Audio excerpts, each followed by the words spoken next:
What's going on, family? Welcome back to another episode of Unlocked Minds. My name is Noah, and I'm here to help you guys mine your mind for the jewels of the soul. So, that being said, as you guys can tell from the title of the video, I'm going to be talking about the 7 universal laws. I literally recorded a whole video about this same thing, like just now, just before I dropped this. And it was about like 18 minutes long, and for some reason my whole camera just shut off. Video just acted like it wasn't even recording. Nothing in my files, nothing. I'm like, all right, so I guess we're doing this part 2. Bear with me, y'all. But jumping straight into it, all right?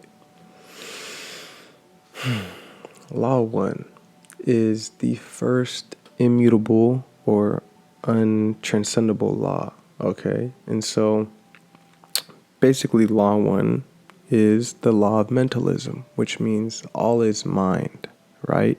We have to understand that as humans, we were gifted with the power of consciousness, right? Now, obviously, there are varying density levels of consciousness, right?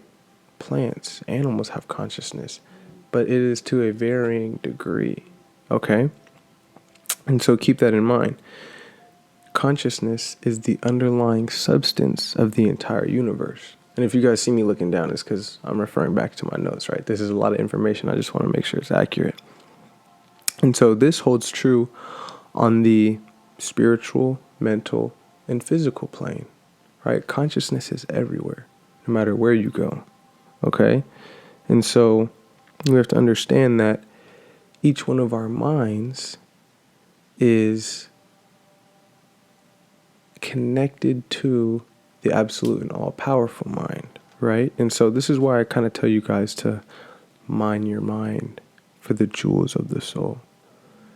And that's because, like I'll discuss later in this video, is that when you work on yourself internally and you make a conscious effort to not only think positive thoughts, but do positive things with the positive intention, you are able to attract better things into your life because of the energy that you put out. Okay, and so it's really simple when you think about it, but if you've never even began to think about this stuff, it may come as kind of like a shock or eye-opening, or you may even, disagree with the things that I'm saying. And hey, if you disagree, that's fine. Maybe this video just isn't for you, right? The lips of wisdom are only available to the ears of listening.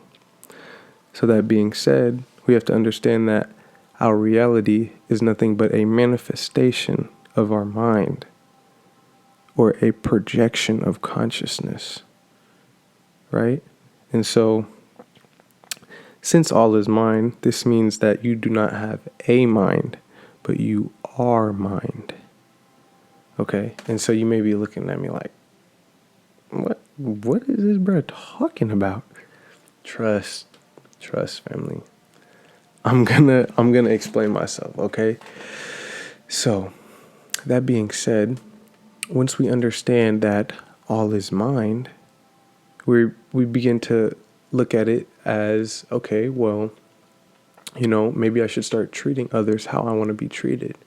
Because if I were to, say, get angry at a person because of maybe what they said or what they have done to me, then in reality, since all is mind, I'm really only getting angry at myself, right? And so that's why, obviously you want to treat others the way you want to be treated, because if you put that negative energy out there, you're just allowing that negative energy to come indirectly, back at you. Which leads me to the second law, which is another immutable law, which is the law of correspondence. So the law of correspondence basically means as above, so below, as within, so without. And that could be seen on many different levels, right?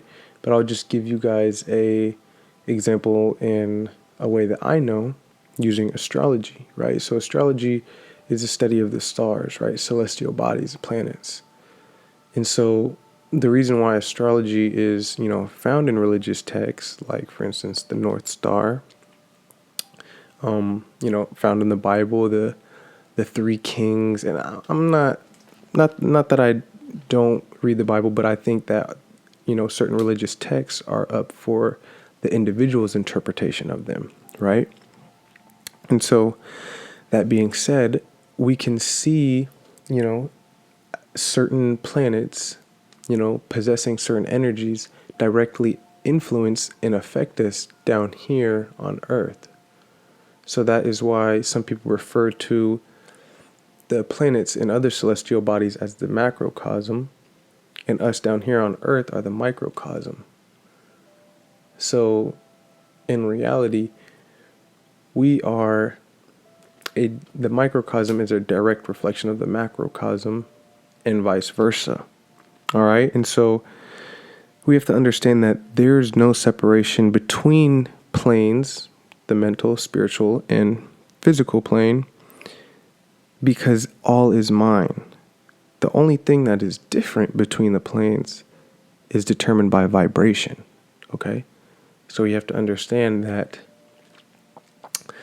the frequency of vibration, right? The higher the frequency, the lower the density. All right. And then vice versa. Okay. So a way that you can use the law of correspondence in your own life is by looking at your outer world and looking at the circumstances and events that you go through every day. And understand that your outer world is a direct reflection of your inner world. And your inner world is a direct reflection of your outer world, right?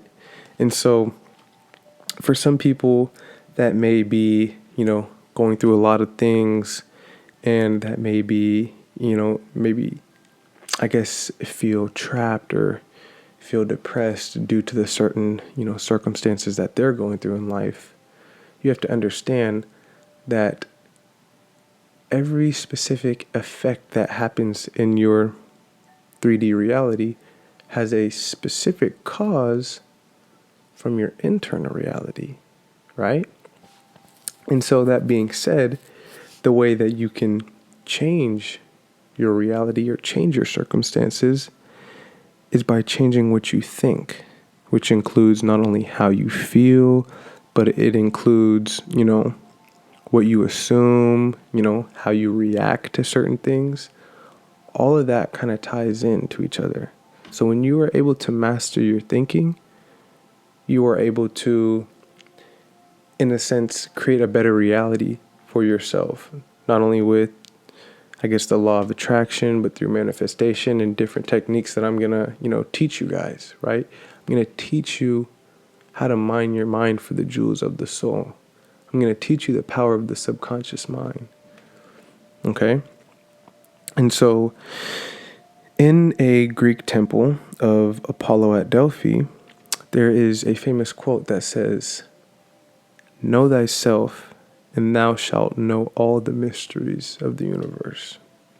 And this is why I think it's so important that we really begin to know ourselves.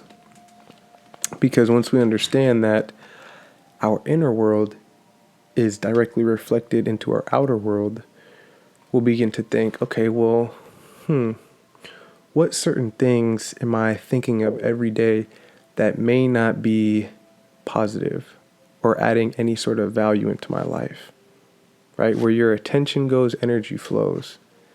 And if you're giving your attention, time, and energy to something that is not adding value to your life or affecting you in some sort of positive way, then you may have to take a step and reevaluate your situation, regardless of who that person is. Take back your power.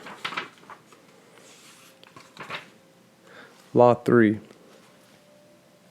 the law of vibration. Nikola Tesla said, if you want to understand the secrets of the universe, think in terms of energy, frequency, and vibration. This law means that nothing rests, everything vibrates or moves. The only thing that differentiates the vibration is the varying level of frequency, right? And so we have to understand that your thoughts carry vibration. Your emotions carry vibration. Even certain circumstances and actions that you take, or the actions that you take in certain circumstances, carry a vibration, right? When say you do something wrong and someone's yelling at you and they're angry, right? You feel that anger. Regardless of what they're saying, you feel it.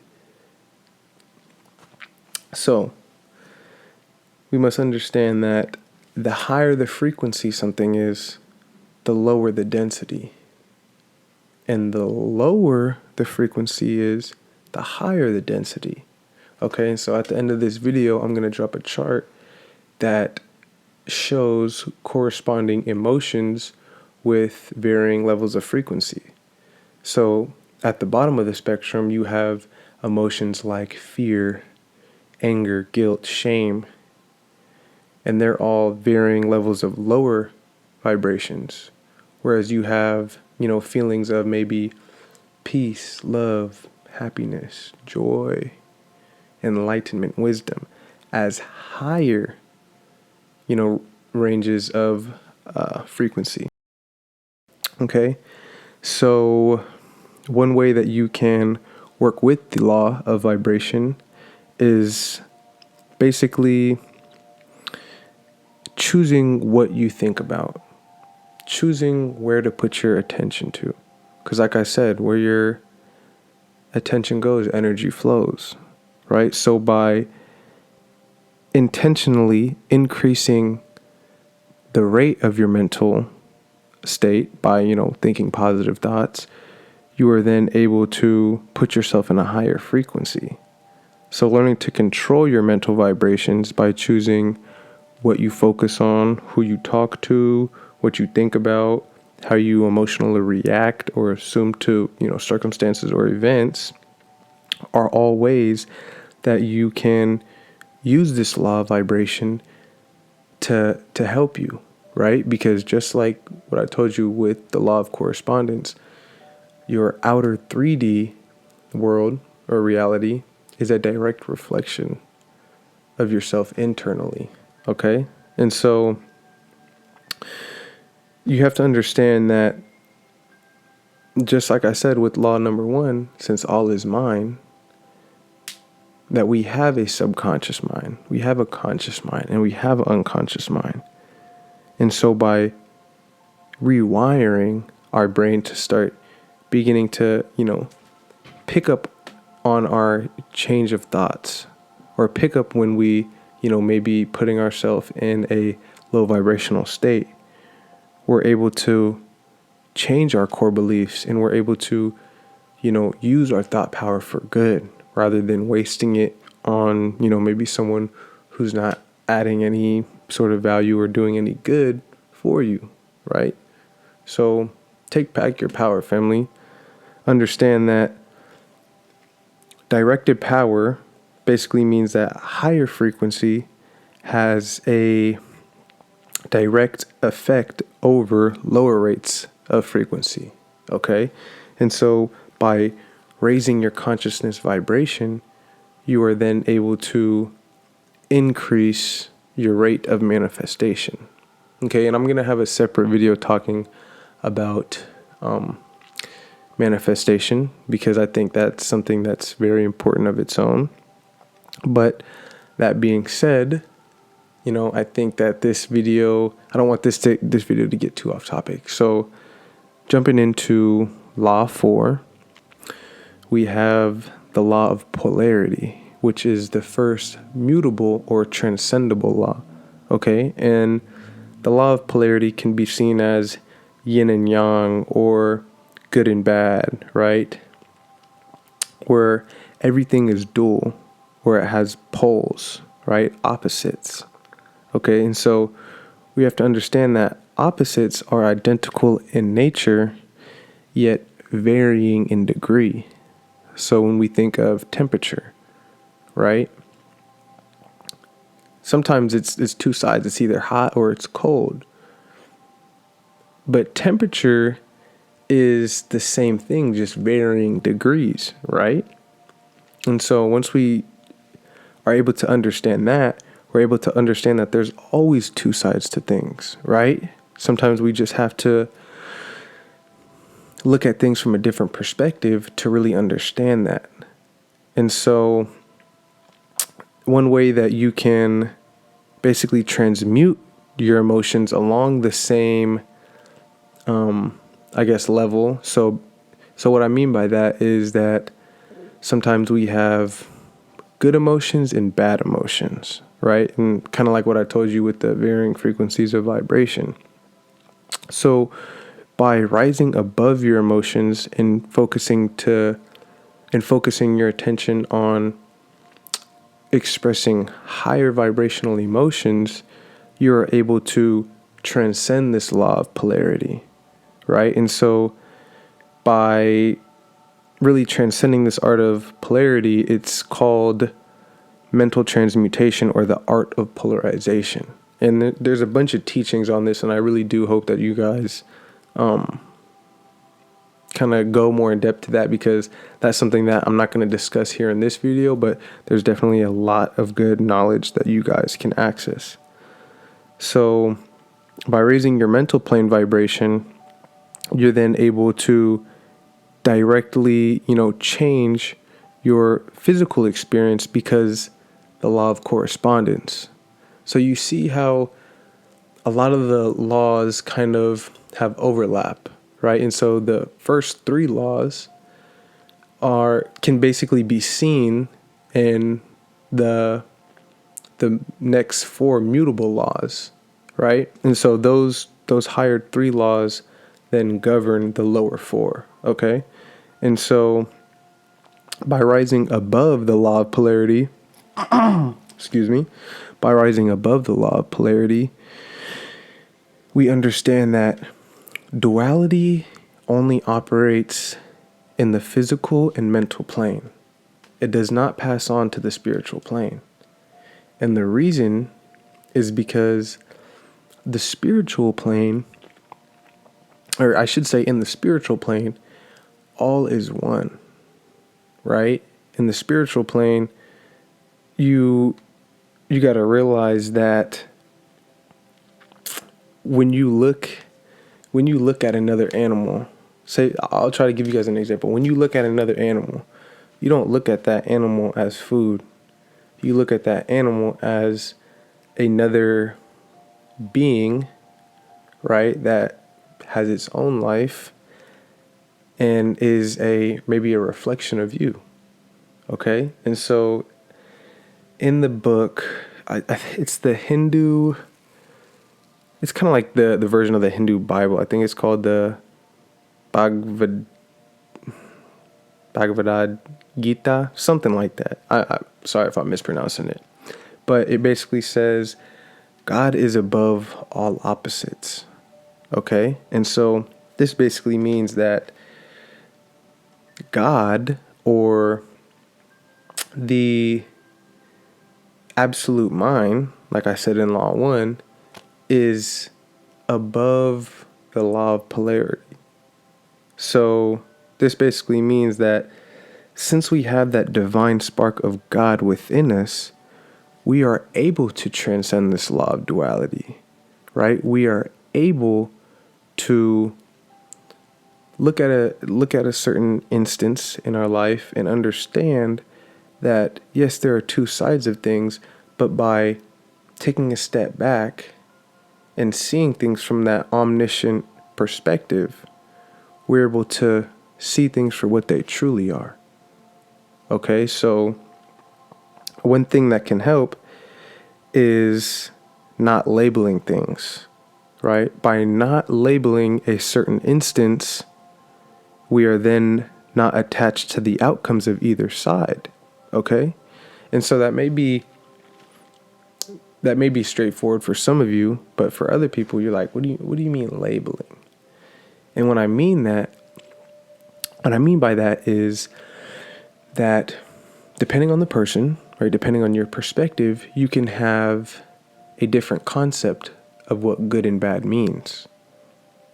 And so when you think of good and bad more of just concepts of things that we give meaning to, you are then able to unattach yourself from the outcome of either something being good or bad. Okay, and so good and bad can really just be different expressions of the same thing. You see what I'm kind of getting at with this? And so it's really just about duality and understanding that there are two sides of things, right? And I'm not trying to keep this video as long as it is, so I'm gonna just keep going into law 5, which is the law of rhythm, which is another mutable law, right? So everything flows in and out. There's always a rise and fall. Think of it as, the wave, a wave of the ocean, right? Wave coming in, crashing, going onto the shore, being drawn back out, all over again. We can see that on every aspect of, really life in general, right? Just like empires. There's a rise and fall of the empire, the stock market, right? Even in cities, we got to think of maybe the capitalist society that we live in, boom and bust cycles, right? There's so many examples that we as humans can kind of relate to this law of rhythm. And so when we work with our rhythm, we got to understand that if you were to look at it as like a pendulum swinging, let me see if I have something. No, I don't. But as a pendulum swinging, right? And so you must understand that once the pendulum gets to one side or one point of culmination, that backwards draw or that swing to the other side almost begins unnoticeably, okay?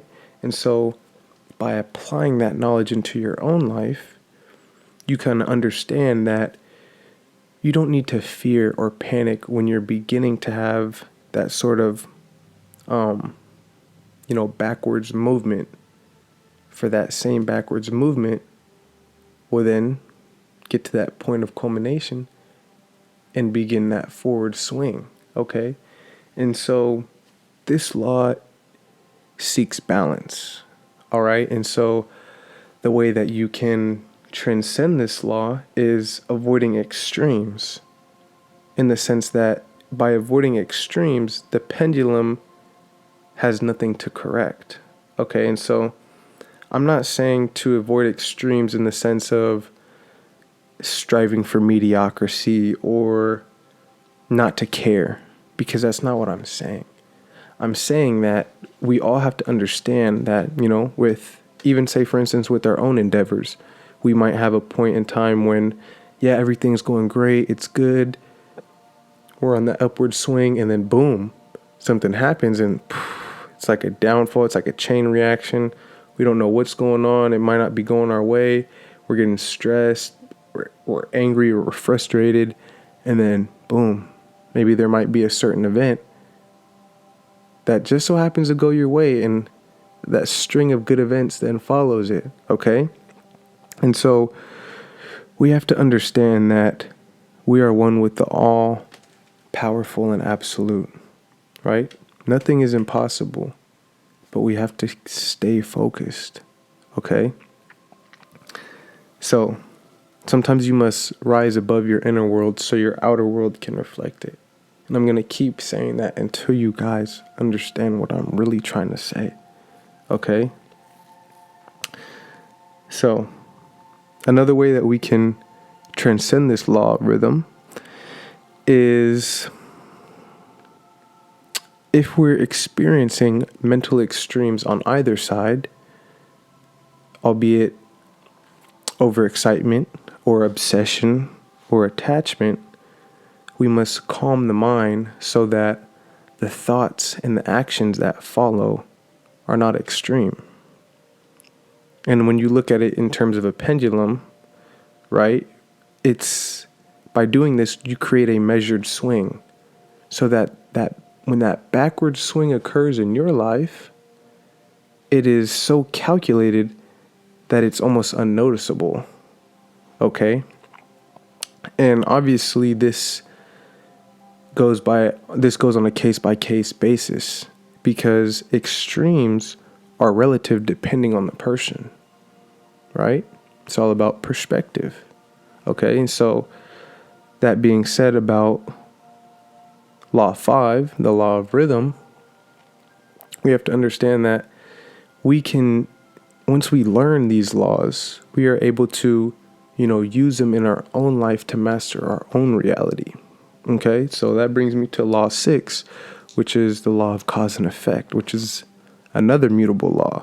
So like I said earlier, every cause has its effect, and every effect has its cause, right? So every effect in your outer world is linked with a direct cause originating from your inner world. So your beliefs, your perspective, your mental state set in motion specific causes that then materialize as an effect in your outer 3D world. Okay, so mine your mind for the jewels of the soul. Master your mind, master your thinking. Your 3D reality is nothing more but a projection of consciousness. Okay? And so, that being said, don't allow the frequency of the outer world to determine or change the frequency of your inner world. Okay, and this is why, in order to transcend this law, you must persist in positive actions, positive feelings, thoughts, and be able to manifest, the life that you wish to live, and so your outer world will follow. So that's why it's so important that we pay attention to what we're thinking about every day. Because I guarantee you, yeah, obviously a lot of people are thinking, but what are you really thinking about? Think about the time and place that you're in. Think about what powers those certain thoughts hold over you. We have to understand that the law of cause and effect happens on all planes. So on the spiritual plane, cause and effect is almost instantaneous to the point where it's unnoticeable, because on the spiritual plane, everything is at such a higher frequency. Whereas the mental and physical plane, there is almost a lag between the specific cause and the effect because of our perception of space and time. Okay? And so by manifesting things spiritually, we are then able to project that manifestation down here physically, right? Just how I said, the former directs the latter, right? Whatever happens on the spiritual plane happens on the mental and physical. So that being said, don't be afraid to dream big. Don't be afraid to merge thought, intention, and action. Law 7. And this is personally, one of my more, I really enjoy, speaking about this law, and I really enjoyed learning it too, because let me just get into it, and then I'll explain why I like it so much. So the law of gender, which is Law 7, another mutable or transcendable law, is understanding that gender is in everything. Everything has feminine and masculine concepts and principles, I should say. And so as humans, we must understand that I have masculine and feminine sides. And the only way to create harmony in my own life is to balance the two, right? Our feminine side represents magnetism, or the subconscious mind, right? It deals with our creative energies, how we feel emotionally, whereas our masculine side is more directive and electric, right? It deals with our conscious mind. and our willpower. Okay? And so it deals with energy, logic, intellect, self-reliance. While feminine, like I said, deals with love, patience, intuition, caring, and gentleness. And so, yes, as human beings, we all have the ability to express these because in nature, we have both feminine and masculine sides, right? And sometimes our feminine or masculine sides are dominant one over the other. Okay, but the only way to truly live in harmony is by balancing the two. Okay, understanding that you have both sides, right? That being said, everyone is capable of balancing these two sides, only if you are aware of them. You have to learn to work in unison with your masculine and feminine sides in order to feel complete.